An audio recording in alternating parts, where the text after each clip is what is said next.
네, 오늘 우리가 함께 나눌 말씀은 디도서 1장 1절에서 4절까지 말씀입니다. 주보에도 있고 화면에도 나오니까 우리 한 목소리로 함께 읽으면 좋겠습니다. 함께 읽겠습니다. 하나님의 종이요 예수 그리스도의 사도인 나 바울이 사도된 것은 하나님이 택하신 자들의 믿음과 경건함에 속한 진리의 지식과 영생의 소망을 위함이라.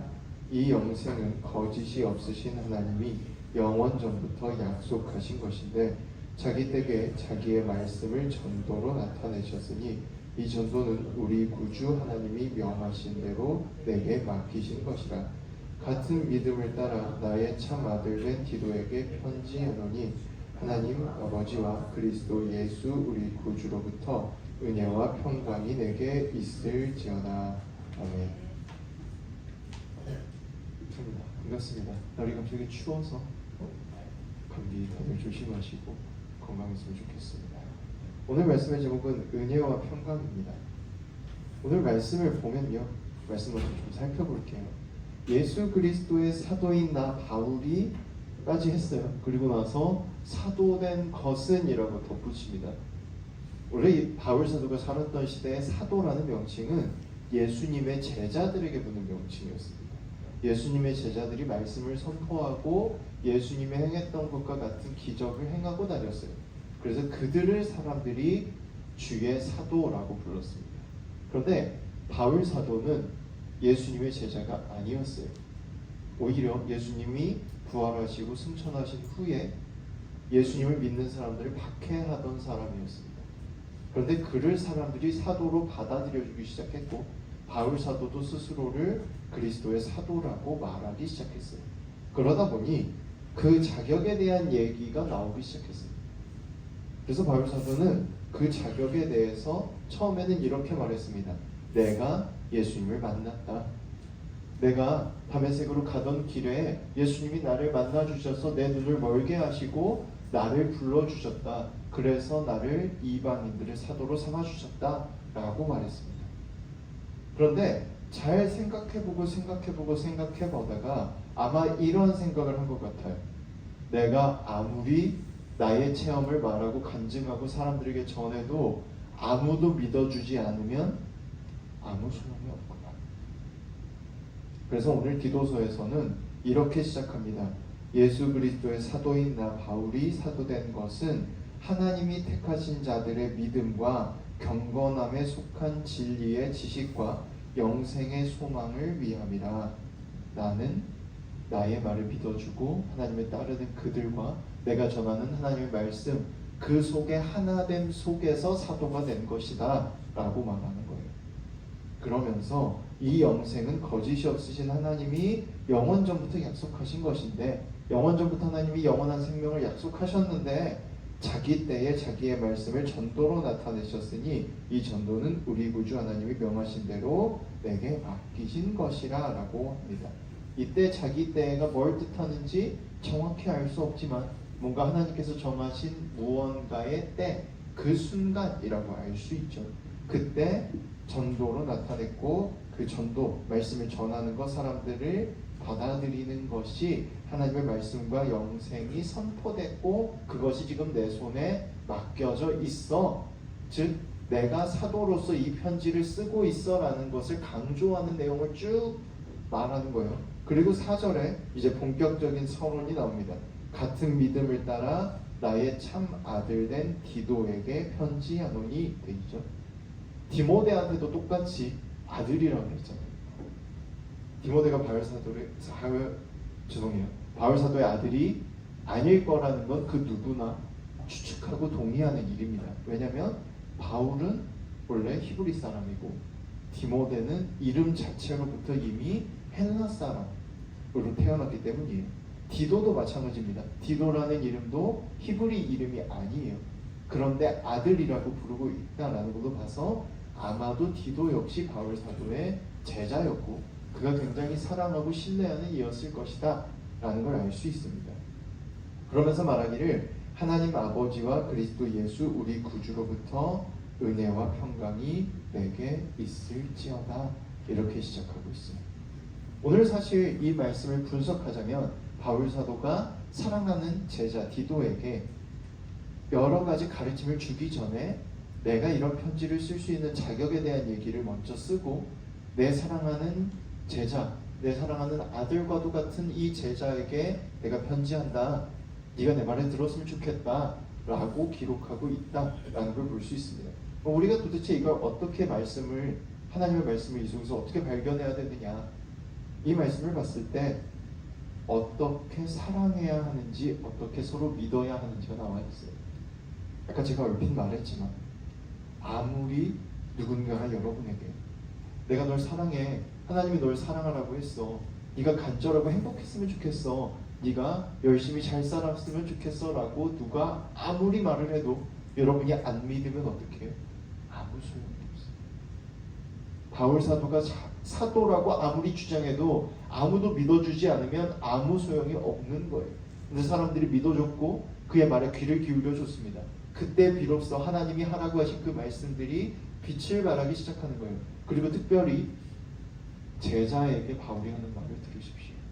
나의 사랑하는 아들이라고 말합니다. 피가 하나도 섞이지 않았어요. 이 아이가 어떻게 살아왔는지, 이미 청년이 되었을 텐데 이 청년이 어떻게 살아왔는지 바울 사도는 모릅니다. 그저 그가 말한 것만을 들었고 그와 관계를 맺었을 뿐이에요. 친근한 관계를 가지고 있을 뿐입니다. 그런데도 이렇게 말하는 겁니다. 나의 사랑하는 아들이라고. 내가 너를, 내 아들을 사랑하는 것처럼 사랑해. 네가 내 제자지만 내가 너를 정말 사랑해. 그래서 하나님의 은혜가, 그리스도 예수의 평강이 너에게 있었으면 좋겠어. 누군가가 누군가를 사랑한다는 것, 누군가가 누군가를 가르친다는 것, 누군가가 누군가를 따르고 누군가와 함께 한다는 것은요, 마치 진짜 나의 가족인 것처럼 받아들이는 것. 사랑으로서 안아주고 다독여주고 그 마음을 헤아려주고 집중해주고, 때로는 혼내기도 하고 때로는 속상하기도 하지만 서로 함께하며 믿을 수 있는 것, 사랑할 수 있는 것, 그게 바로 가르치고 가르침을 받고 또한 친구 간에도 연인 간에도 필요한 관계라는 겁니다. 그것이 가능하다는 것. 내 자녀처럼, 내 사랑하는 아들, 내 사랑하는 딸, 내 사랑하는 언니, 오빠, 내 친형제 자매, 내 친부모님처럼 서로 아무것도 몰라도 아무것도 가르쳐지지 않아도 가능하다는 겁니다. 어떻게? 믿고 의지하는 것.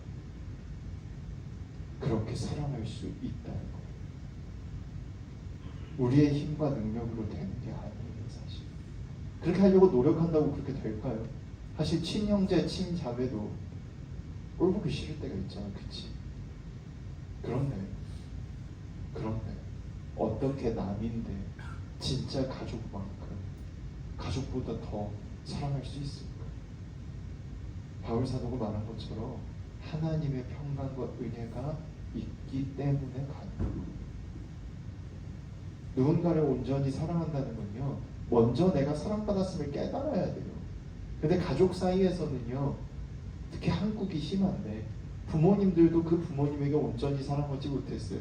그 부모님의 부모님도 역시 온전히 사랑받지 못했고 계속해서 사랑이 뭔지 잘 모른 채로 책임만을 강조당하며, 책임을 다하면 사랑한 거야 라고 생각하고 믿고 살아왔어요. 그러다 보니까 가르친다고 할 때 귀 기울이는 것이 아니라 이렇게 해야 돼, 왜 이렇게 안 해, 내가 널 위해 하는 말이야 라고 하는 걸 사랑으로 알고 살아왔습니다. 그런데 하나님이 우리에게 말하는 거예요. 이렇게 하면 너 더 좋아. 근데 너 이거 어렵지? 내가 기다려줄게. 너 지금 이거 하기 싫지? 내가 기다려줄게. 나한테 다 말해봐. 내가 다 들어줄게.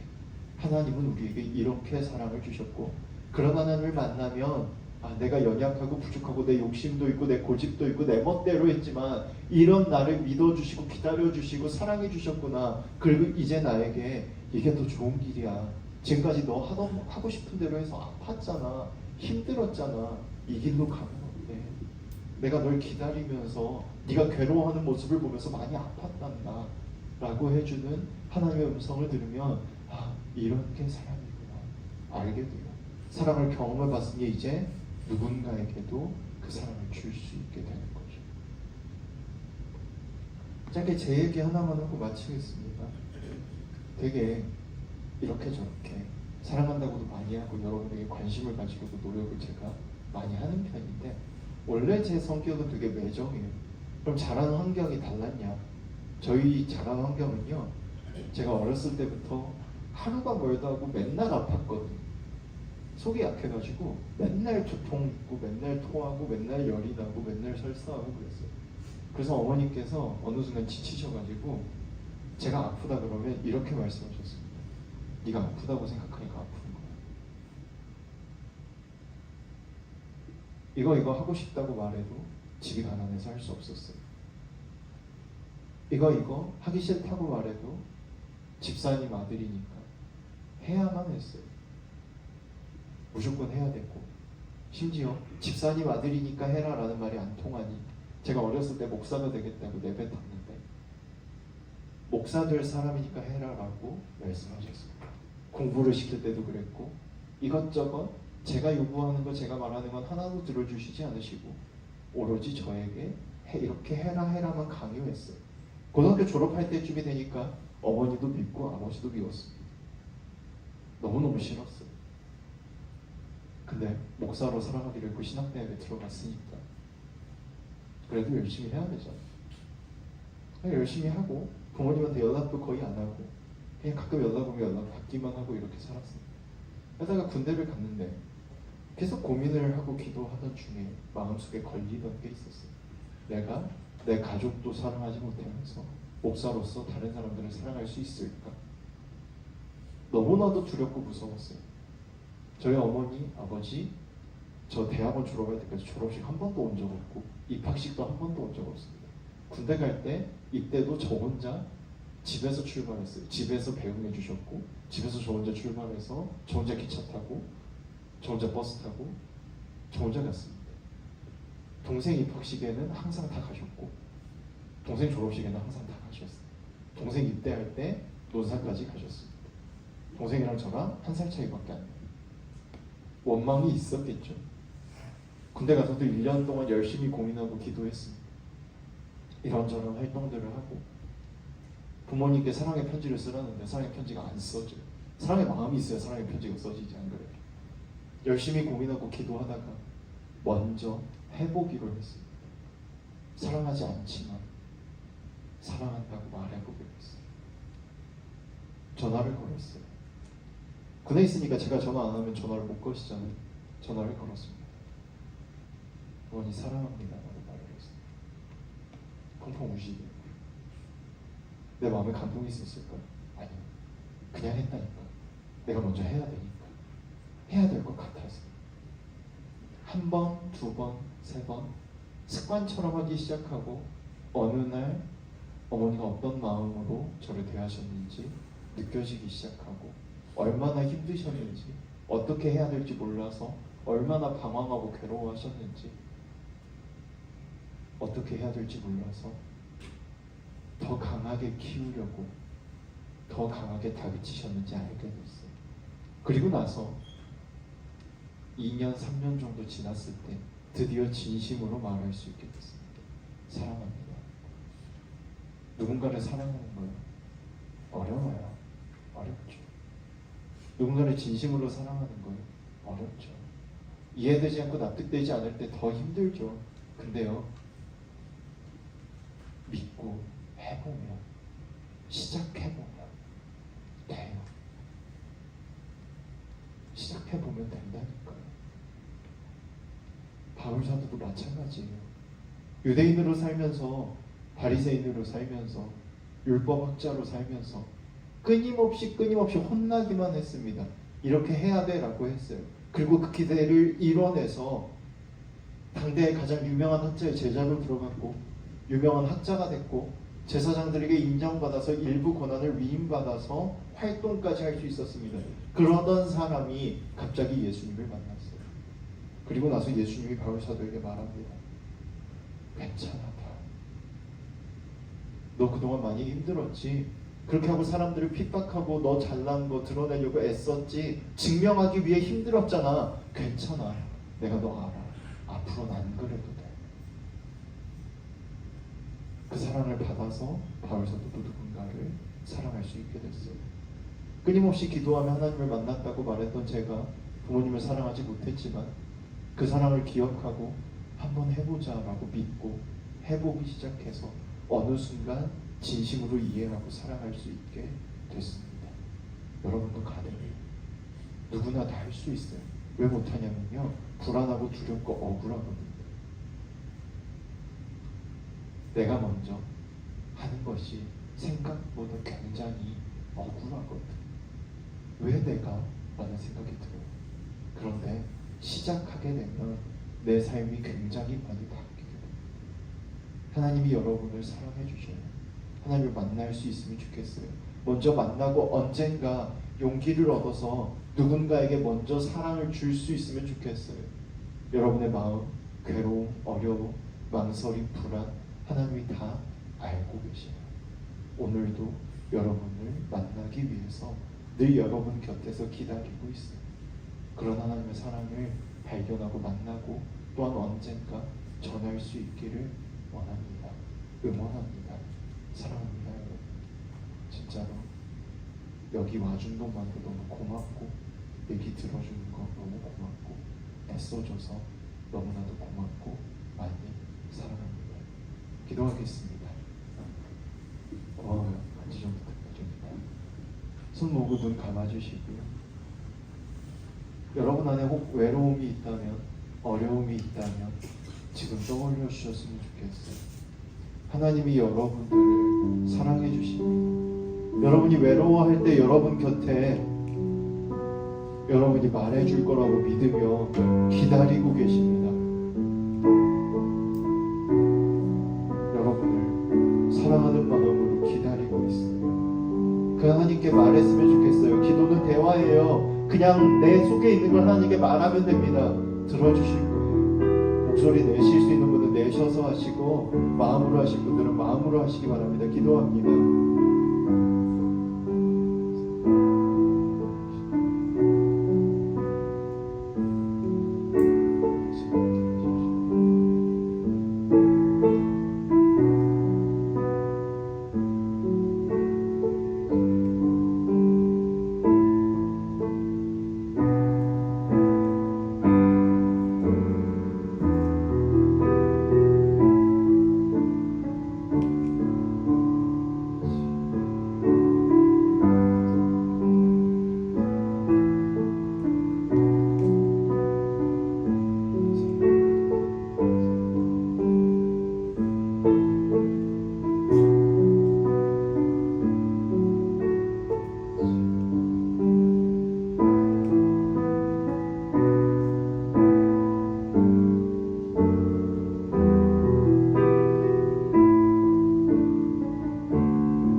사랑합니다. 우리를 도와주셔서 감사합니다. 우리를 사랑해 주시고 우리 곁에서 기다리고 계심을 믿습니다. 우리가 너무 큰 어려움을 겪지 않도록 보호해 주심도 믿습니다. 이제 우리 마음에 있는 것들을 주님께 털어놓습니다. 들어주시고 다가와서 다독여 주시고 붙잡아 주시옵소서. 외롭지 않을 수 있게, 두렵지 않을 수 있게, 불안하지 않을 수 있게 늘 함께 해주세요.